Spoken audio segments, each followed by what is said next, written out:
Wage theft and record profits, how are they related? My name is Samuel Ronan, and I'm running for President of the United States.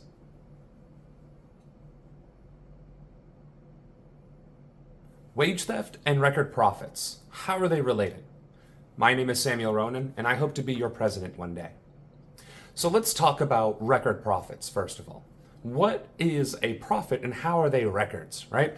So profits is any money left over after revenue and expenses have been taken out. Now, when we talk revenue, that means you go to the thing, you buy a service, they take all of that raw money, right? So say you go to McDonald's and you buy, a large number two with a milkshake, call it 20 bucks. That $20 is revenue. The profit is the cost of wages, the place, the thing, the materials, all that whatsoever, subtracted. And then whatever's left over is profit. So obviously, $20 one, large number two isn't going to make or break McDonald's or that particular franchise owner, right? But when you're talking about profits, you're talking about over time, right? Monthly profits, quarterly profits, annual profits. So over the course of time, these businesses make a certain amount of money, and that certain amount of money can be divvied out in terms of profits, right? This is the revenue. This is how much it cost me to run the operation for the month, to include wages. This is what's left over. That's profits. Now, record profits can only come from one of two ways: raising prices or depreciating wages. Now, I did misspeak just now. It's not one of two ways. There's one of three ways. You can raise prices, you can depreciate wages, or you can do both. Now, what do you think happens when you raise prices? People are either going to continue buying your stuff or they're not. Well, as we have seen here in America, people continue to buy stuff.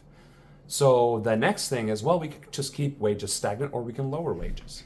And that's also what's been happening, which brings us to wage theft.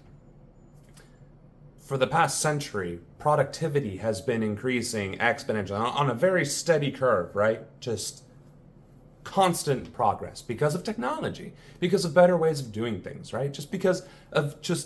Look at society. We have more things now than we did in the 40s, the 50s, and the 60s, right? We have more things now than we did 10 years ago, right?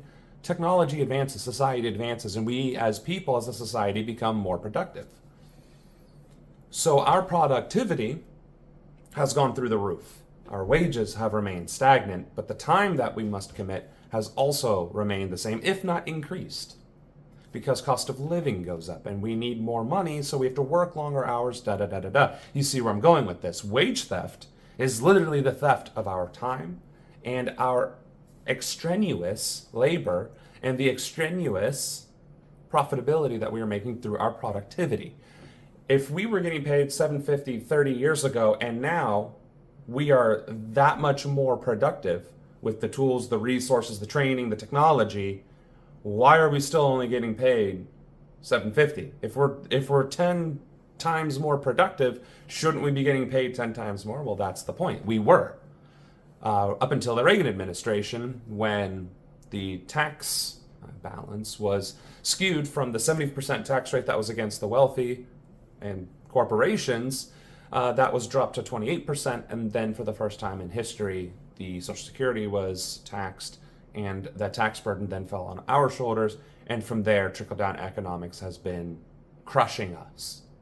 And recently, we've been seeing nothing but record profits, year over year over year. A continuous growth in a finite system.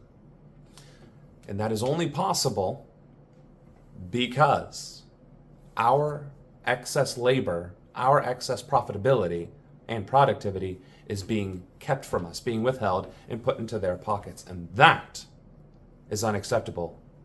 And as your future president, that is one of my top priorities to address. If you'd like to learn more, check out these videos next.